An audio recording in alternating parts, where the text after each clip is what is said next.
In this episode of the Satisfied Woman podcast, I want to discuss the trouble with confusion in relationships and why confusion is such a challenge and why it is actually a form of abuse. Welcome to the Satisfied Woman podcast. I'm your host, Alanna Kaivalya. This podcast is dedicated to helping women lean into their femininity and rediscover the power of their feminine gifts. We take a look at what it means to be a modern woman and how we can live a satisfied life on our own terms. Visit the hub at thesatisfiedwoman.com. Also, for my podcast listeners, I have a special page on my site, thesatisfiedwoman.com/empowerme. And on that page, you can get free access to my starter kit for Satisfied Woman, giving you a free video, a chapter of my book, The Way of the Satisfied Woman, as well as a quiz to see if you're on the feminine polarity. And of course, if you don't yet have a copy of my book, The Way of the Satisfied Woman, it is available anywhere and everywhere books are sold. Okay, welcome to this episode of the podcast. I have been really digging in with my community about relationship.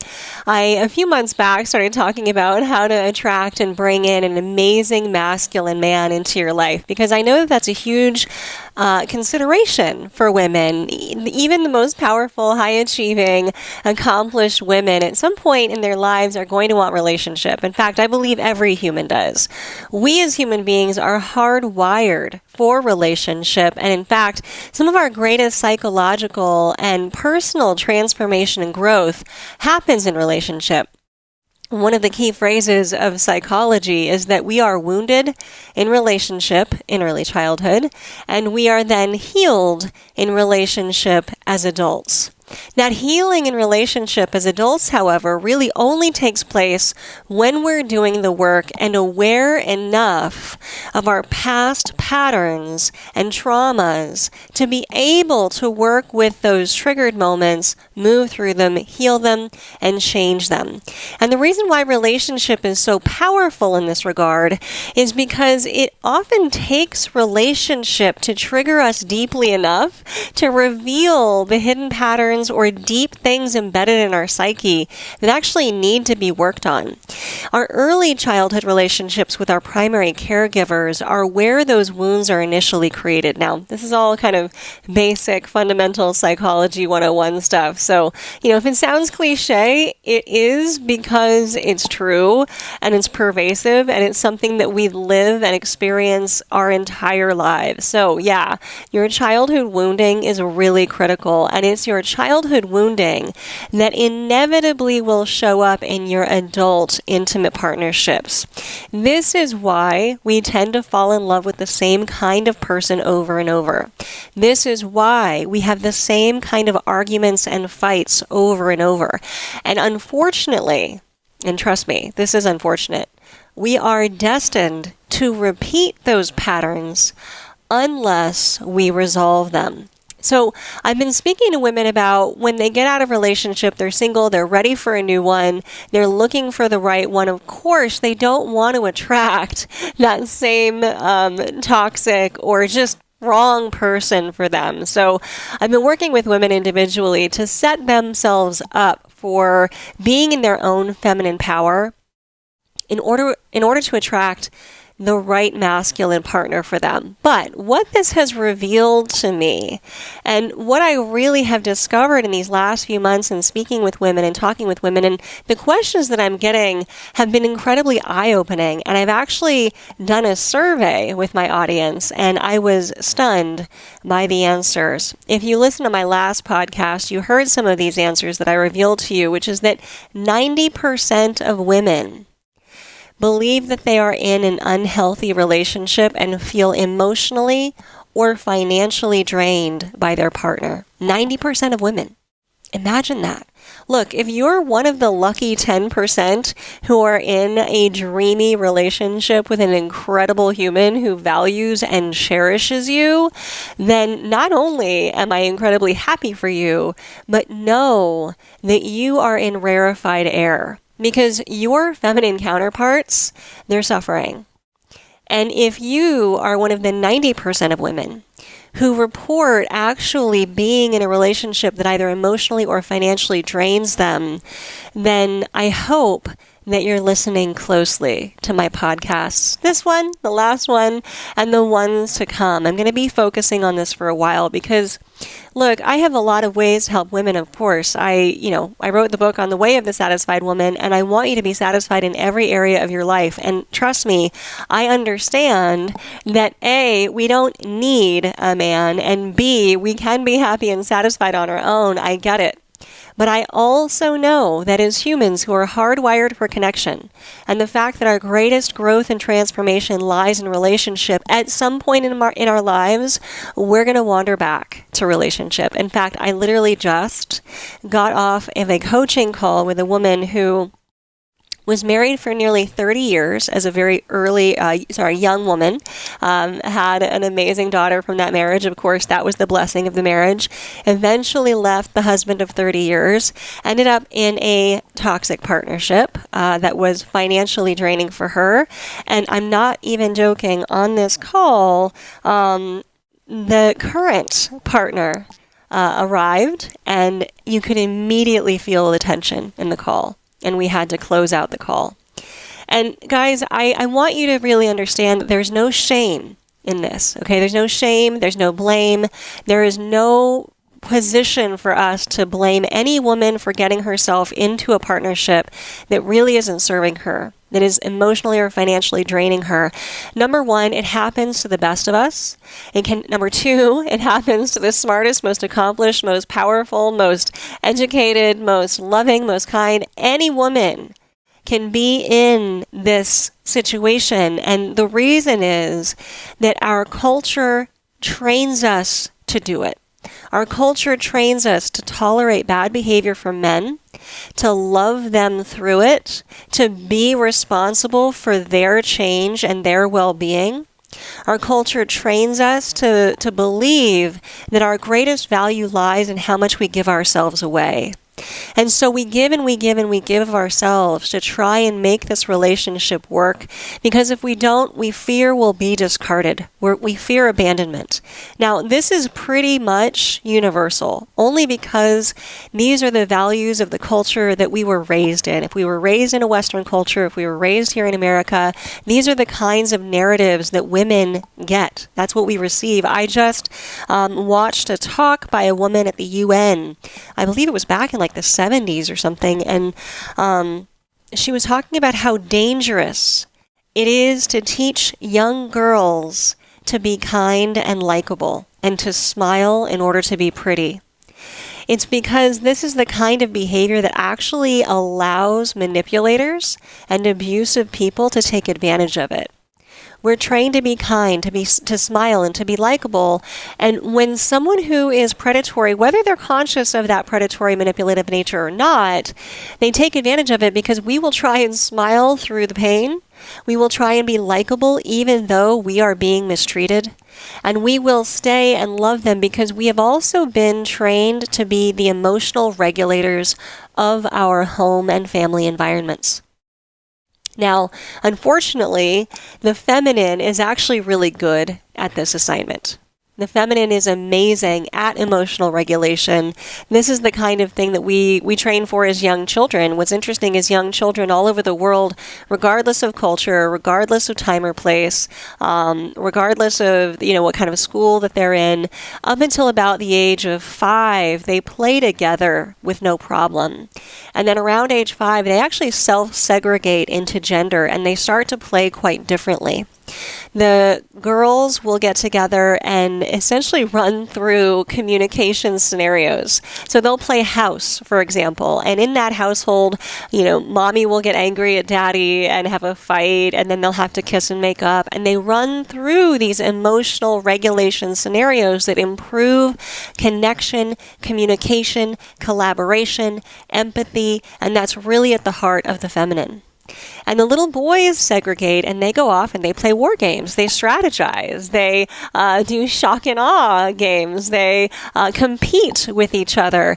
And that kind of go-get-'em energy toward a goal, that drive, that leadership, that decision-making, that is actually what we prize in the masculine. So each of these young children, gender-based, are affirming and kind of polishing their skills in their particular polarity. Now, of course, remember, you've heard me talk about this. Every human has both polarities within them. We all have both masculine and feminine. At any point, we can move into the other polarity to bring forward some of the good qualities in order to get through whatever it is that needs that oppositional polarity. However, we will have a polarity that is our most comfortable and our most dominant. And, it's 2025. There are no rules in terms of your gender, which polarity is more dominant for you, your sexuality, which polarity is more dominant for you. All of those iterations are okay. Everything is awesomely okay under the sun. It's just that my work and who I speak to is the feminine woman. So, again, all iterations okay. I'm just speaking to the feminine woman right now, who is often a victim of abuse in partnership. Now, I want to recognize that abuse comes in many forms, because one of the things that I'm running into and working with women individually is that they say, you know what, I don't know that it's that bad. I'm uncomfortable, I'm unhappy, but is it really bad enough for me to call it abuse? There's also a tremendous amount of shame, especially I tend to work with really high-powered, high-achieving women. And the idea that this high-powered, high-achieving woman who can be so completely capable in her life has this other thing going on behind closed doors creates a lot of shame for her. We're at a really precious time in history where we as women can be high-powered and high-achieving. We can have our own careers. We can have our own money. We can make our own livings. We can move through the world in a way that we mostly choose and feel relatively, not always, but relatively safe to do. And so to admit that there's this huge element of our lives that is not going well can be really difficult to do, even to our friends and family. And I know this because I've been there. I myself have been in abusive and toxic relationships in my lifetime. I understand how difficult it is, and I understand how, again, that training to be likable, to smile, to put on a brave face no matter what, is actually to our detriment in relationship. So one of the things I wanted to talk about on the podcast today, the topic for this podcast today, is, beyond just telling you that I see you, I know what you're going through, I understand, and that you are not alone, is to talk about a way in which you might be able to better recognize that perhaps the relationship you're in has some deeply toxic patterns. And one of the surprising factors for me, even in my own toxic relationships, and speaking to women, trying to demystify, no, actually, it is that bad. This does call for some course correction here, and whether that course is learning to do things differently, leaving the relationship, the course always includes reaffirming your femininity. Okay, your femininity gets either diminished, repressed, or completely dismissed in these toxic relationships. You end up putting on the masculine. It tends to intensify the toxicity. One of the things I want to identify really is this thing, confusion.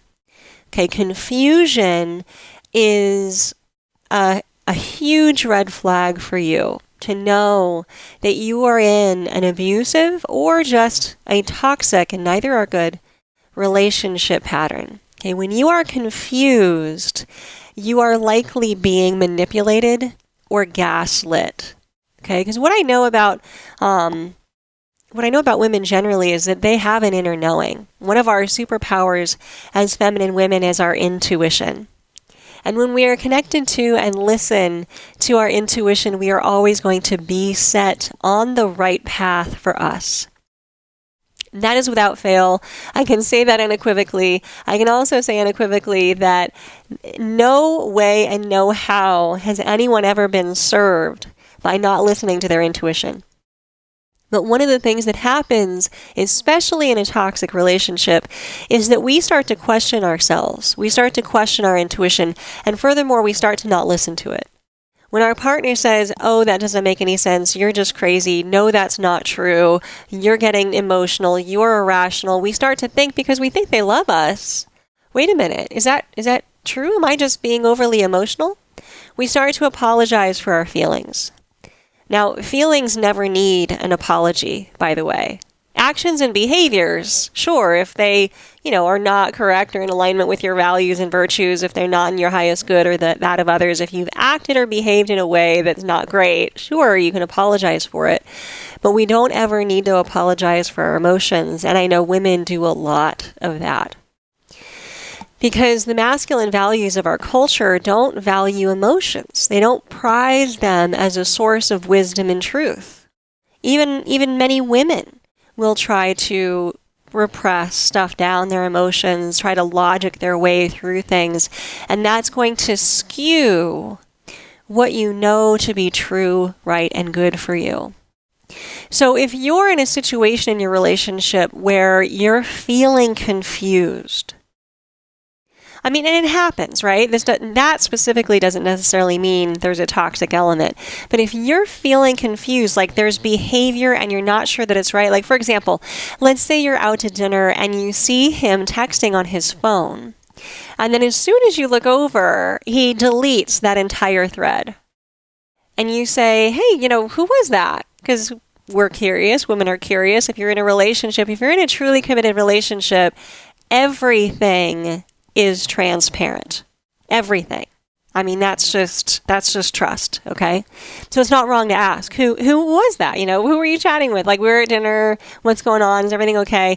And if they say, oh, it was nothing, or oh, it was no one, and you start to feel that little, I know what it is. It's like it's a little hitch in your breath, or a little butterfly in your tummy, or this question that gnaws away at your mind.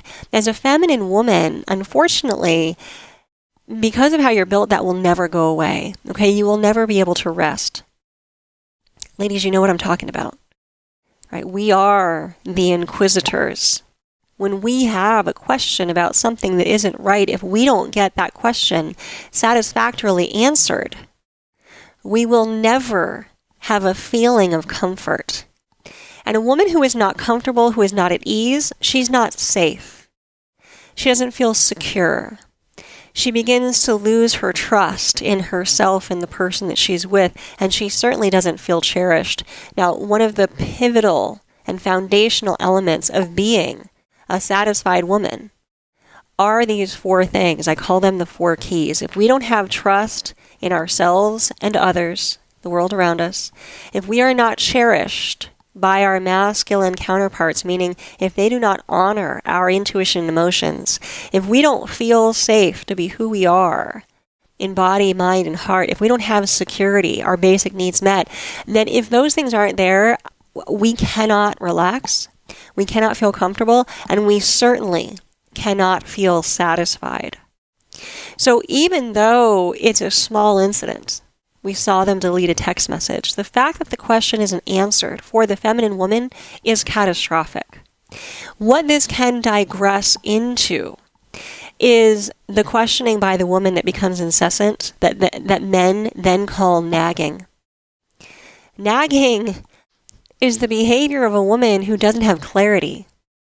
Nagging is the behavior of a woman who doesn't have assurance, who doesn't have safety, who doesn't feel secure, who isn't 100% knowing that whatever this is going to be answered or handled, okay? And I'm not talking about the kind of nagging of, hey, put the dishes away. No, put the dishes away, please. Wait, I told you yesterday to put the dishes away. That's mothering. That's a little different. Nagging is the, hey, wait, like that nagging feeling. I did see you text somebody, and it was deleted. So what was that all about? And was it important? And if it wasn't, then why won't you just tell me? That nagging, continuous question. Here's the thing, okay? When someone doesn't share information with you, if they're not transparent about it. Now, transparency means that they don't even have to be asked. They simply share. That's transparency.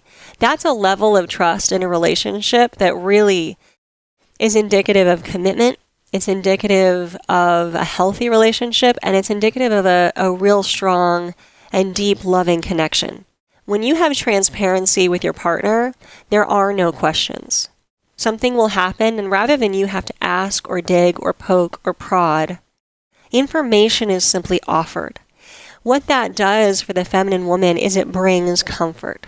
It calms that inquisition within us. And if we have questions, right, perhaps they forgot or, a question arises. If we have questions, those questions are always answered in a way that makes us feel safe and heard. This is a silly story, but I was watching Love is Blind on Netflix. Oh, bless their hearts, right? And it's entertainment. It's kind of late night TV to just have a narrative of something else. But there was an incident that happened in this most recent season. I think it's season 8, where right out of the pods, they have in order to get out of the pods, the male has to propose to the female. She has to accept, and then they are able to go on like a little vacation-y honeymoon kind of thing together. And they get to see each other finally after only having heard each other up until then. So they see each other, everything seems fine, and then you see, okay, the next morning she's got a question. She thinks that he has actually been following her on social media and knew the whole time who she was. So she has this belief that because he's followed her on social media and knew who she was, he was kind of manipulative and trying to get her to fall in love with him and seeking her out this whole time, which based on the rules of this particular show, I can see how that would be really unappealing and untrustworthy. So she confronted him, and amazingly, she even had an app that showed everyone who's ever followed and unfollowed her. And right in front of him, because he was like, look, I don't know you. I didn't know you. I wouldn't have done that. Those aren't the rules of the show. I don't think I did this. If I did, it was unintentional and I don't remember you. So everything's been true up until this point. And she looked at the app and, he allowed her to do that.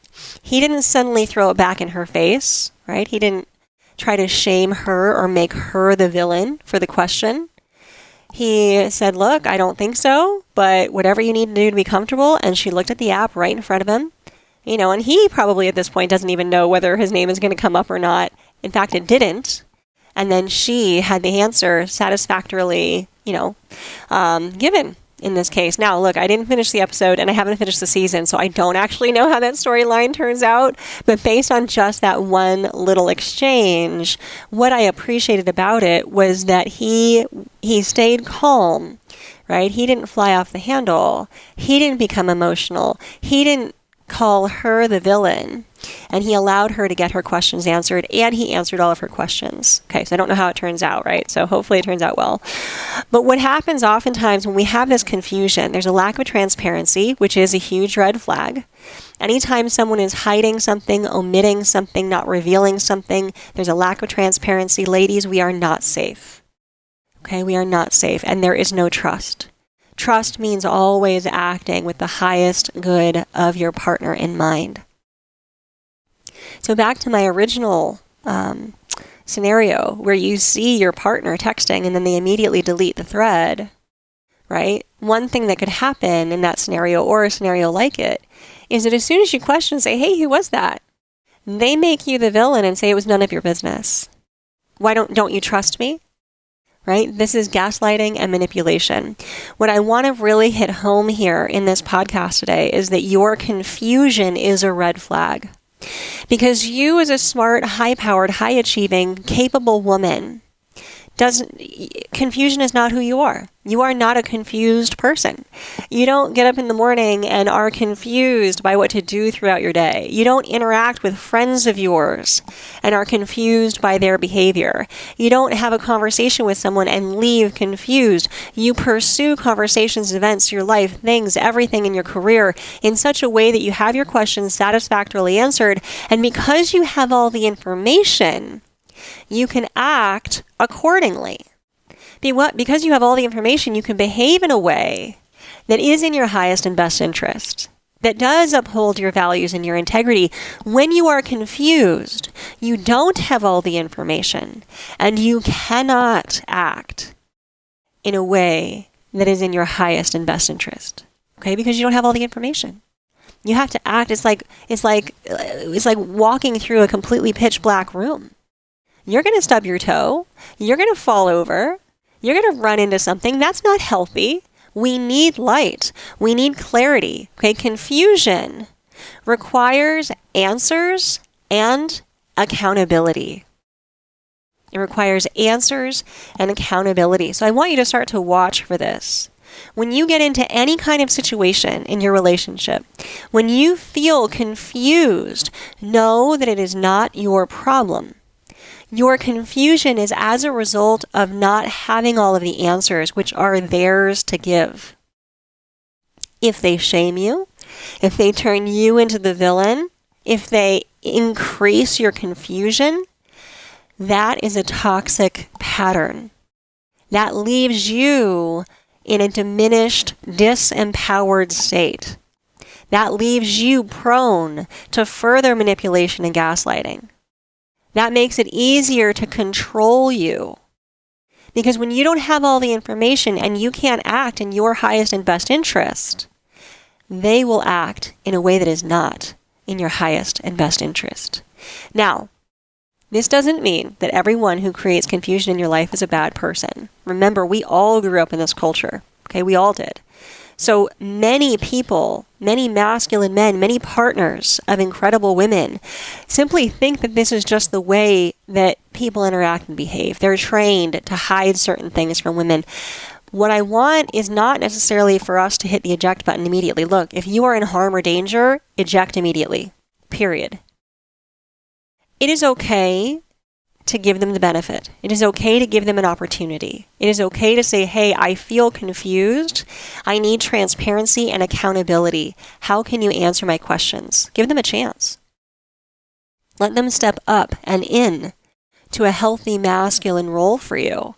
If they don't, that's more information for you, isn't it? If they do, then we may have a path forward. Okay, because we can't change anyone. We have to allow them their experience and ability to change when they want to. But if they love us, and there are men, trust me, amazing men with big, big hearts who do love hard, who have had the same improper, crappy training that we have in this culture. We also, ladies, are learning how to step into our femininity, to reclaim it as a source of strength and power that is different and equal to the power of masculinity. All right, so we're learning too. If you give your partner an opportunity to step up and learn, and he does, wonderful.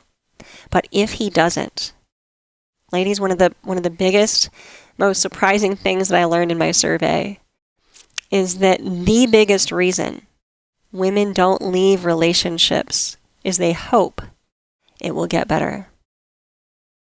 And unfortunately, women stay too long as a result. They stay until they're completely exhausted, completely drained, that there's no resilience left. I've seen comments from women that it feels as if they've actually died before they finally let go. I don't want you to get to that point. I want you to maintain your resiliency, your vibrancy, your zest for life, your sense of joy, your creativity. So let's arrest these toxic patterns before they become so toxic it's debilitating. So this is the work that I'm doing with women. This is what I'm talking about. It seems to be on everybody's mind right now, especially at this time. And I hope that this has been helpful for you. My guess is that it has, given that 90% of women believe that they are financially and emotionally drained in a relationship. And if you're not one of those women, I hope that you'll share this podcast with someone that you know who might be in this situation. And until next time, ladies, I am committed to helping you find satisfaction in all areas of your life, not just relationship, career, finances, self-expression, fulfillment, everything. That is my work, and I am incredibly privileged and grateful to be doing this work with you. So until the next podcast, find pathways towards satisfaction, and I will talk to you again soon.